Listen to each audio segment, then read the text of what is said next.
कभी नहीं आते, जाने वाले की याद आती है। दिल एक मंदिर है, दिल एक मंदिर है, दिल एक मंदिर है, प्यार की जिसमें होती है पूजा, ये प्रीतम का घर है। दिल एक मंदिर है, दिल एक मंदिर है। क्या सोच रही हो भव्या? मैं दादाजी के बारे में सोच रही हूँ। दादाजी के बारे में क्या सोच रही हो? हाँ, दादाजी मुझे कितना प्यार करते थे। दादाजी तो मुझे तुमसे भी ज्यादा प्यार करते। तो चलो दादाजी को पूछते हैं, किसको ज्यादा प्यार करते हैं। दादाजी कहाँ मिलेंगे? नहीं पता। दादाजी तो आसमान में रहते हैं, सितारों के पास। दादाजी क्यों सितारों के साथ रहते हैं? क्योंकि दादाजी एक सितारे थे। लेकिन सितारे जमीन पर कैसे आ सकते हैं? अरे बाबा, इसको कोई समझाओ। कोई सितारे जमीन पर जरूर आते हैं, है ना? जी हाँ, सितारे सिर्फ आसमान में नहीं होते हैं। कुछ सितारे धरती पर आते हैं, चारों तरफ खुशियां फैलाते हैं और फिर सितारे बन जाते हैं।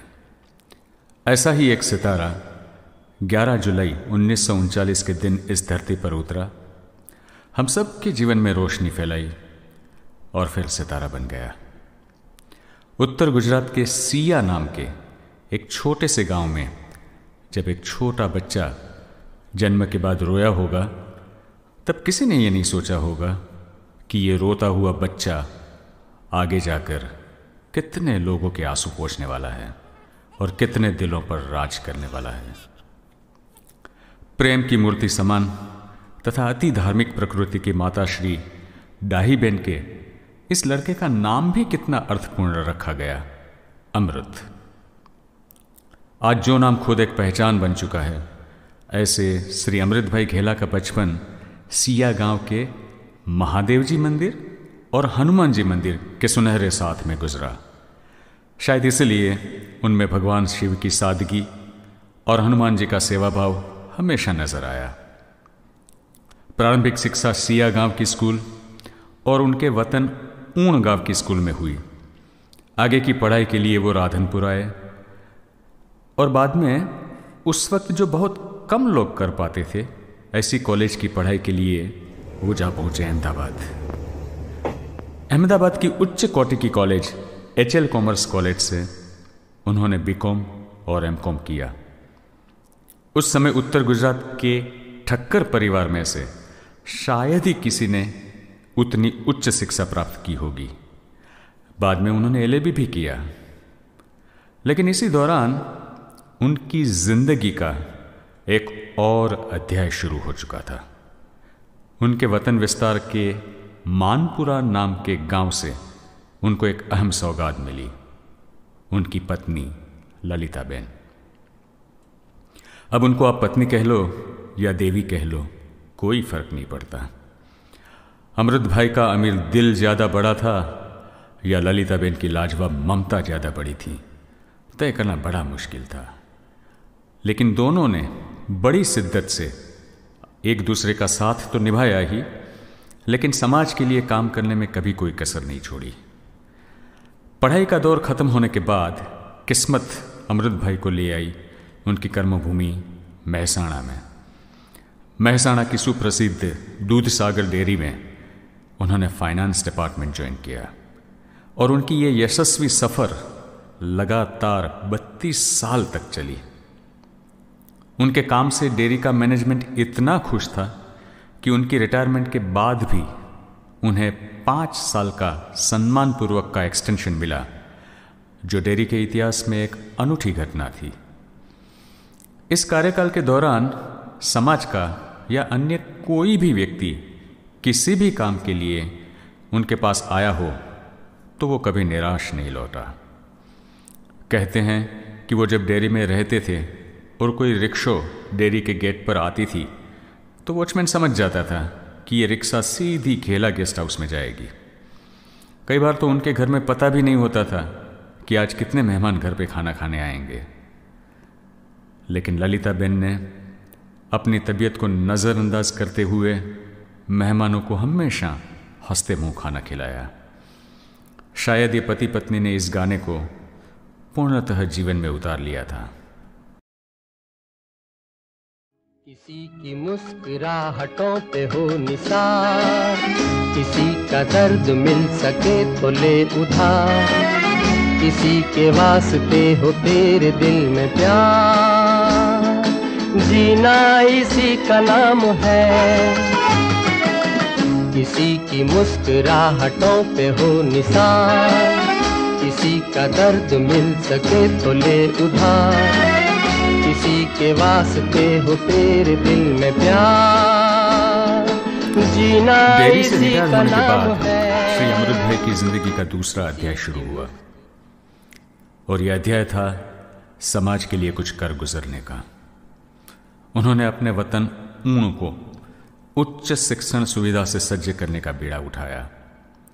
उन्होंने सब दाताओं को समझाया, मनाया और सबके सहयोग से बढ़िया हायर सेकेंडरी स्कूल और आर्ट्स, कॉमर्स और साइंस कॉलेज के भव्य संकुल का निर्माण करने में अहम भूमिका निभाई। आज वो स्कूल को श्रेष्ठ स्कूल का 1 लाख रुपए का पुरस्कार मिल चुका है। छोटे गांव के बच्चों को आने जाने की सुविधा के लिए 2 स्कूल बस की व्यवस्था भी की गई। उन्होंने मेहसाणा के जलाराम मंदिर ट्रस्ट के प्रमुख के रूप में साथियों और दाताओं के सहयोग से मंदिर के पास भव्य अतिथि गृह और विशाल कम्युनिटी हॉल का निर्माण करने में प्रेरक काम किया। आज उस मंदिर परिसर में निरंतर धार्मिक कार्यक्रम और उत्सव चलते रहते हैं। ये उनकी दृष्टि का कमाल ही तो है। इसके अलावा उनके सेवा कार्यों की लिस्ट बड़ी लंबी है। उदाहरण के रूप में मेहसाणा सिविल हॉस्पिटल की टिफिन सेवा ही ले लीजिए। जैसे उनकी जिंदगी का एक ही मकसद था, ज्योत से ज्योत जलाना, और यह ज्योत से ज्योत जलाने का काम कभी रुका नहीं। जब उनकी तबीयत नादुरुस्त हुई, उन दिनों में भी कोई उनसे हाल पूछने आता था तो वो तो कोई ना कोई काम से ज्यादातर बाहर ही होते थे। यहां तक कि जब उनको जाइडस हॉस्पिटल में बोतल चढ़ाई जाती थी तब भी वो पूरा समय समाज के किसी कार्यक्रम का आयोजन करने में या कार्यक्रम के आमंत्रण के फोन में व्यस्त रहते थे। और यह सिलसिला अंतिम दिन तक चला।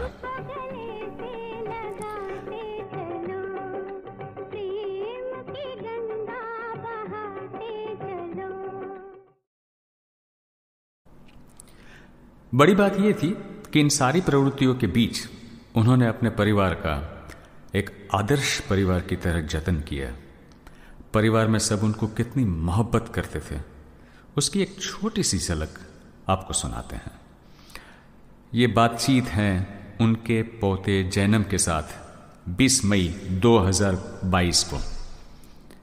आप ये जज्बात सुनिए और महसूस कीजिए। बोलो बोलो जैनम। Hello hello. પપ્પા દાદાને કેવું છે? હો સારું સારું છે હો દદન, સારું છે. સાચું કહો છો? હા હા સાચું સાચું સારું છે દદન હો. વાત થશે દાદા જોડે? ના હવે તાર વારે ઘડીએ વાત ના કરીશ બેટા, એ હુતા હવે. એટલે જો જાગતા હોય તો વાત કરી પ્લીઝ. એમની પણ સુતા હોય બેટા વારે ઘડીએ, એમને મજા નહીં આવતી વાત કરવાની બેટા, એટલે ચાલુ રાખ 1 મિનિટ હો. શોર્ટમાં બતાવી દઈએ બેટા હવે હો. જૈનમ કે થશે વાત? જૈનમ છે જૈનમ. બોલ બેટા. દાદા જય શ્રી કૃષ્ણ. દાદા દાદા હું આજે આવું જ છું હો. તારી પરીક્ષા પછી આવજે. ના દાદા વચ્ચે આવું છું હવે આમાં. આજ નહીં, પછી પરીક્ષા પછી આવી બેટા. હો ક્યારે છે? બસ આ તો પતી ગયું એટલે હવે છેક 4 દિવસ પછી છે. સારું આવી તો રહેજે. હા બોલ બોલ જૈનમ કે બોલો પપ્પા. બોલ શું છે કહો. ક્યારે છે પેપર તારા? બસ બસ ચામુંડામ 4 દિવસ ગયો તો પછી કાલે? છે પપ્પા. હા ચામુંડામ ગયો તો ગયો તો ને. એમ બરાબર પેલું લઈ આવ્યો હતો.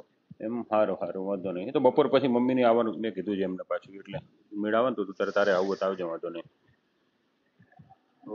બરોબર ને? નહીં સારી તમે? ના સારું જ છે ને, સારું છે. बरोबर ना, सारे लेकिन ये सारे जज्बात होनी को नहीं टाल पाए। इस बातचीत के कुछ ही लम्हों के बाद वो हुआ जिसका सबको डर था। हम सबको जीने की अदा सिखाकर वो खामोश हो गए, उस गजल के शेर की तरह कि जमाना बड़े गौर से सुन रहा था, तुम ही सो गए दास्तां कहते कहते। तो बेवफा है, एक दिन ठुकराएगी, मौत महबूबा है।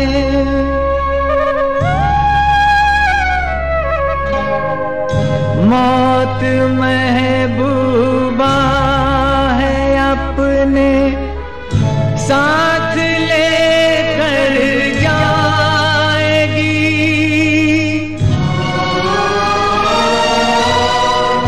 मर के जीने की अदा जो दुनिया को सिखलाएगा, वो मुक़द्दर का सिकंदर, वो मुक़द्दर का सिकंदर जाने मन।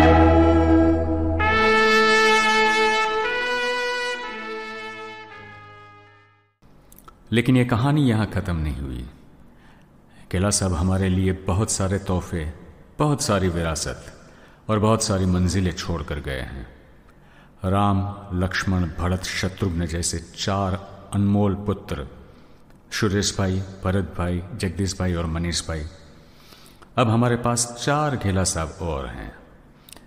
आज के ज़माने में सही में ताजुब हो ऐसी प्यारी 4 बहुएं, नैना बेन, शिल्पा बेन, बिंदु बेन और रिंकू बेन।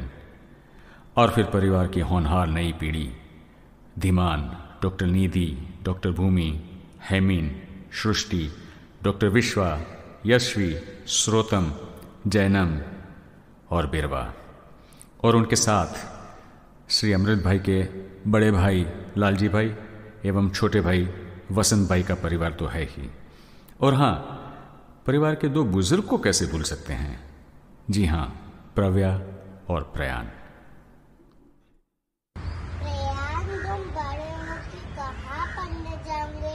इंग्लैंड के अमेरिका? मैं अहमदाबाद में पढ़ूंगा। अहमदाबाद? तुम HL कॉलेज में पढ़ना चाहते हो? हाँ, तुम्हें कैसे पता? दादाजी भी वही बड़े थे, क्योंकि तुम तो दादाजी के बड़े भक्त हो। मैं दादाजी की तरह सबका प्यार बनना चाहता हूँ। क्या तुम्हें पता है दादाजी के जैसे बनने का कितना मुश्किल